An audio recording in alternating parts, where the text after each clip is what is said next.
दिनै इउनाइटेड पिपल्स पार्टी लिबारेल उदालगुरि जिल्लानि बानजायनायावहाय उदालगुरियाव जों मोनसे गोजोननाय आरो जौगानायनि जोङो दिनै रेलि मोनसे खालामदों। मूल खोथाया जाबाय मा 2020 मायथाइनि 27 जानुवारियाव एबसु एनडिएफबि बर'नि संगठनफोर ज' लोगो लानानै जेला सुक्ति जायो। सुक्तिनि उनावहाय बे ओनसोलाव सान्थि फैबाय। रायजोफ्रा दिनैहाय गोजोननाय मोनबाय। बिनि उनाव सरकाराबो सोलायबाय। प्रमद बर' बिथांनि दैदेननायाव दिनै बिटिसि सरकार सोलिगासिनो दङ। बिथांनि दैदेननायाव जौगानायनि खामानिया जागासिनो दङ। जोंनि ओनसोलाव गोबां जाथि जनसनि गेजेराव भुल बुजि दङमोन, बेबो दिनै जोबनानै फैबाय। बर' राजनिति बेबो जोबनानै फैबाय। दा गोजोन जाजोब्बाय आरो जौगानायनि खामानि दिनै जागासिनो दङ। दा गतिके गोजोना जोंनि ओनसोलाव सुक्तिनि उनावनो जानानै फैदों। दिनै बोसोरथाम जाबाय। बे बुब्लियाव जों ओंखायनो गोजोननाय मोन्दों गोरबोआव आरो जौगानायाबो जिथु जागासिनो दङ। बे बाथ्राखौ जोङो रायजो राजाफोरनि सिगाङाव फोरमायनो जयैनो जोङो हान्जानिफ्राय दिनैहाय जों बे रेलिखौ खालामनाय जादों आरो खोब मोजां। दिनै हाजार हाजार रायजो राजाफ्रा दिनै जोंनि बे रेलियाव ओंखारबोदों, गोजोननाय फोरमायदों। बेनि थाखाय आं गासैबो बिटिआर ओनसोलनि आइ आफा रायजो राजाफोरखौ आं फारसेनिफ्राय साबायखर बावो। गुबुन जिल्लाफोराव बेबायदि हानजा सुरनायखौ लागोन। बे जोंनि कन्टिनिउआस मोनसे प्रसेस। जे जोंनि गोजोननायखौ जिहेथु जोङो गोजोननाय मोन्दों, बे गोरबोनि बाथ्राखौ रायजो राजानो जों फोरमायगोन। रायजोफ्राबो बहाय बाहागो लादों। मोनफ्रोमबो जिल्लायाव बे कन्टिनिउआस प्रसेसै थांबाय थागोन आरो बे रोखोमैनो जोङो मोनसे गोजोन थासारिखौ आरोबाव जों गायसनलांबाय थागोन। बेराफारसेथिं बिपिएफआबो गोजोन थासारिजों हानजा सुरनाय हाबाफारिजों सुबुं गौमाबो लानानै गोबां बिपिएल बोलोखौ सोंखारिदों। मा बुंगोन बेनि सायाव? बिथांमोना अखा हाखांनानै खफ्रि हमदों।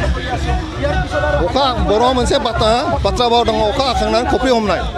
बिपिएफआ अखा हाखांनानै खफ्रि हमगासिनो दङ। सान्थिया सुक्तिनि उनाव बेवहाय जाखांबाय।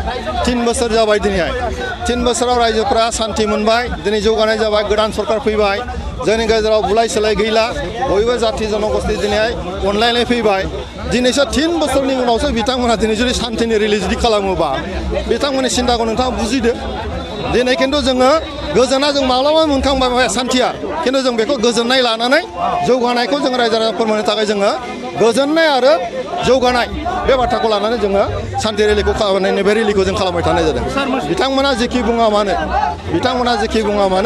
बिथांमोना गोजावदों। बिथांमोननि एजेन्डाया भुल। दिनैनि थारिखआव जौगानायनि थाखाय बाथ्रा बुंनांगौ। रायजो राजाफोरनि माने सेंग्रा सिख्लाफोरनि साख्रि मोननायनि बाथ्रा बुंनांगौ। खेतियकफोरनि बाथ्रा बुंनांगौ। शिक्षा दीक्षानि बाथ्रा बुंनांगौ। नाथाय बिथांमोना दिनै सान्थिखौसो नागिरनानै फैदों, जेरावनाखि सान्थिया जाखांखाबाय। बिथांमोननि एजेन्डाया भुल।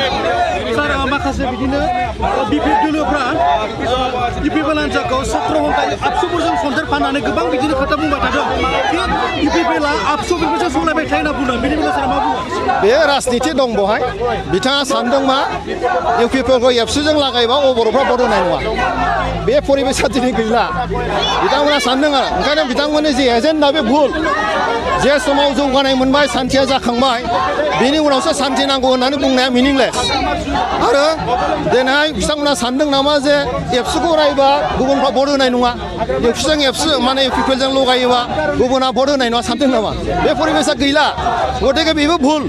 बिथांमोना भुल खोथाखौ बुंगासिनो दङ आरो बे भुल खोथाखौ लानानै बिथांमोना दिनै रायजोनि गेजेराव फैदों। गतिके बिथांमोना दिनै जोबस्रांनायनि लामायाव आरो बिपिएफआ खुनु दिन बे ओनसोलाव माने खुनु सासन खालामनो हानाय क्षमता थानाय नंला।